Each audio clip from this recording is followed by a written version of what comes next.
And now to Operation Epic Fury, the U.S. pounding Iranian warships as the regime retaliates against its neighbors across the region. Chief Foreign Correspondent Trey Yingst joins us live from Tel Aviv with the latest. Good morning, Trey.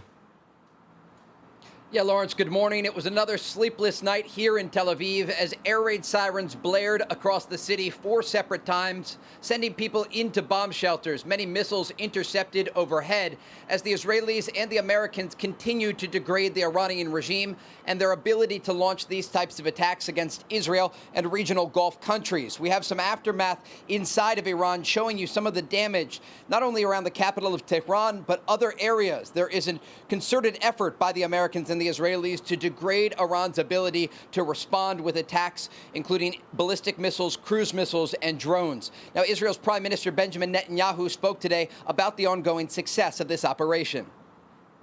We are in a campaign against a cruel enemy that wants to destroy us.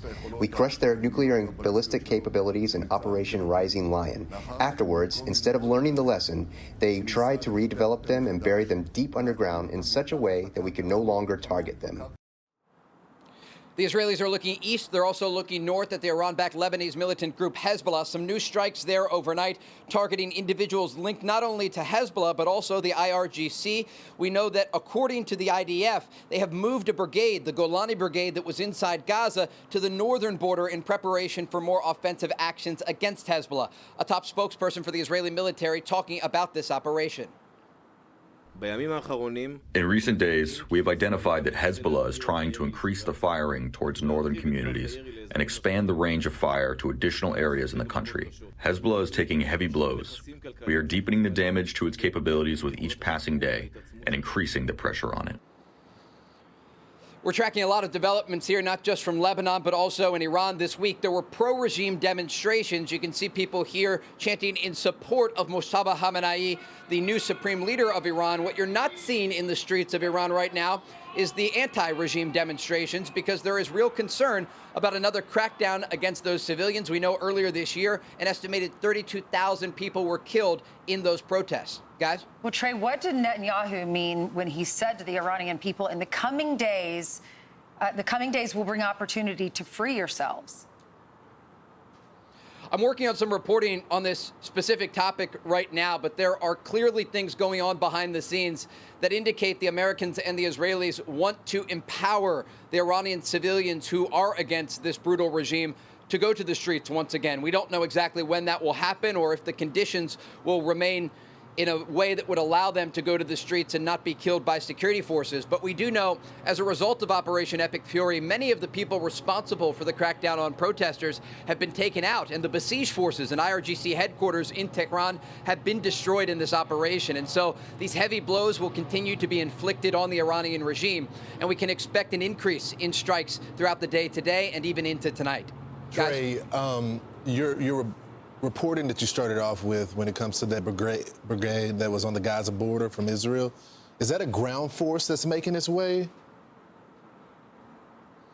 Yes, it is, Lawrence. It's a ground force. The Golani Brigade was one of the, you could describe them as the tip of the spear for the Israelis when they were entering on the ground to fight Hamas inside Gaza. We met many of these soldiers throughout the course of the war, and they are trained ground fighters. They have the ability to go into Lebanon deeper if the Israelis make that decision. Right now, we know there are tanks and troops deployed in southern Lebanon. Over the weekend, 2 Israeli soldiers were actually killed by Hezbollah in southern Lebanon, but it's an incredibly difficult terrain to operate in, and again, an indication of why they are moving the Golani Brigade, a brigade that has this fighting experience. So, Trey, a little bit of analysis and mixing with reporting with this question. Why do you think the Arab Gulf states, I just saw it today, Saudi Arabia stops ballistic missiles aimed at Prince Sultan Air Base. We saw the UAE been targeted again yesterday. At what point do they start standing up for themselves and hitting back? Do you think the U.S. and Israeli forces would like them to do that?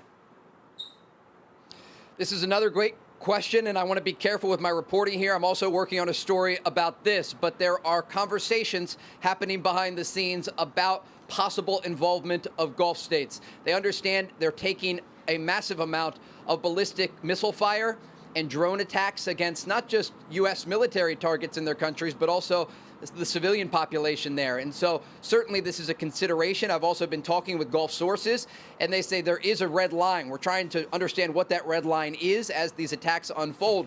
But the fact that we're seeing drone attacks and missile attacks against cities like Doha, Abu Dhabi, and Dubai, these are areas where international tourists go. We know there were thousands of American citizens earlier in this war that had just been vacationing there. These are countries that are not used to taking this type of incoming fire, very different from Israel. And so those conversations are taking place, and considerations are underway about more involvement, possibly not just defensive, but also offensive capabilities. That would be a game changer. Yeah, I know. And you know what I thought about? We interviewed someone, was it the lady we interviewed? She was stuck, she was an American, she was stuck in Dubai. And I instantly thought, like, these drone attacks are happening where a lot of Americans are not able to leave. Have the Americans who have wanted to get out, have they been allowed to get out now? Yeah, absolutely. Tens of thousands of Americans have been able to leave the Middle East as a result of efforts that were made by U.S. Secretary of State Marco Rubio, Assistant Secretary of State Dylan Johnson, and others who have been behind the scenes working with not only charter flights, but also ground transportation and coordination to get Americans out of harm's way at no cost.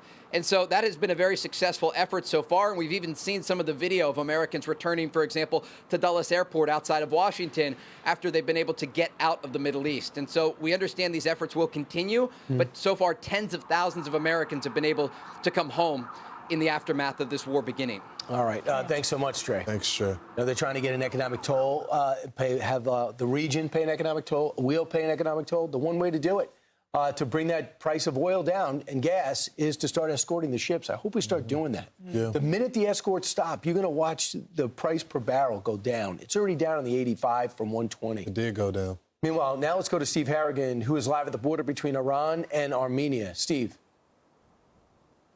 U.S. Central Command saying that they have destroyed 16 mine-laying Iranian ships in the Strait of Hormuz. Of course, that narrow waterway is where 1/5 of the world's oil flows through.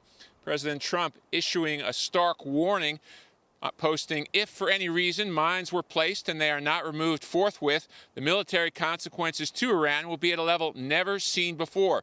Central Command also posting the following numbers. They say that 50 Iranian Navy vessels have been destroyed, basically rendering Iran's Navy combat ineffective.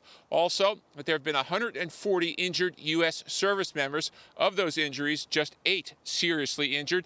And finally, a stark warning on potential internal dissent in Iran. Iran's police chief saying that protesters on the street will be treated like enemies of the state and that security forces have their fingers on the triggers. Guys, back to you. Hey, right. So, Steve, just real quick, on the pace, it doesn't seem like a lot of people are trying to get out of Iran through that border area that you're at, right? Just a trickle? They're not. It's a sleepy little town, 2 or 3 a day. We spoke to some this morning, and that could change in a hurry. This is really one easy, free way out. The border is open. All right. Thanks so Thank much. you, Steve. Well, as Steve just reported, that the U.S. our military eliminated 16 Iranian mine-laying vessels. And I was like, what are these mine vessels? And they refer to Iran deploying these naval mines via small boats in the Strait of Hormuz to disrupt global oil shipping. The mines are used for blockading the narrow Strait of Hormuz. They are considered cheap but deadly underwater weapons designed to deny access, damage commercial tankers, and close the waterway. And Donald Trump has said he will completely destroy these mine-laying vessels. 10 of them were inactive, he said, that he previously destroyed. But he says, if you do this, we will hit back harder. Yeah, I mean, why the Iranians thought that they could do any type of combat operation within the water and we not find out about it is ludicrous to me. Their Navy has no shot going against our Navy as well as the intelligence that we have. But General Jack King was talking about the operation. And have they been successful thus far? Watch. The offensive operation is succeeding daily to strip away all of their offensive capability, ballistic missiles, and drones. And we're penetrating underneath the ground to underground sites to get those missiles, take down those launchers, take down the transportation that moves them, take down the command and control. It is a systematic, deliberate approach to do it. And the same thing with the drones. And the proof is there. Objectively, the percentage of their ability to retaliate is down way over 90%. That is quite remarkable in itself. Right. With those boats, it looks like we've destroyed 50 of the main naval vessels that they have, but 80% of the small boats are still out. And they say they got it between 2,000 and 5,000 mines. So they have to stay on top of it. But if they could just get the escort, a system of escorting these barges out, then oil and gas will begin to drop. And guess what? China, we only get 5% of our oil and gas there. China gets about 50% of their oil, and their oil goes through there. So the world would benefit from that. I just wonder how soon until we decide to grab that Karg Island, where 90% of all the Iranian oil is shipped. We have that. You want the ultimate leverage. We have it. There it is on the map. Yeah, I mean, I just think that that's something the president's talked about since the 80s. Everyone knows it, and that would really get their attention. So I think they... What are you hearing, Brian, about the hesitation as it relates to the island? Well, the hesitation would be there might be a temporary uptick in oil and oil because with us, the transition of us being in control of it, the Iranians get pushed out of it, there might be very little coming out of there. But Iran can't exist economically without it.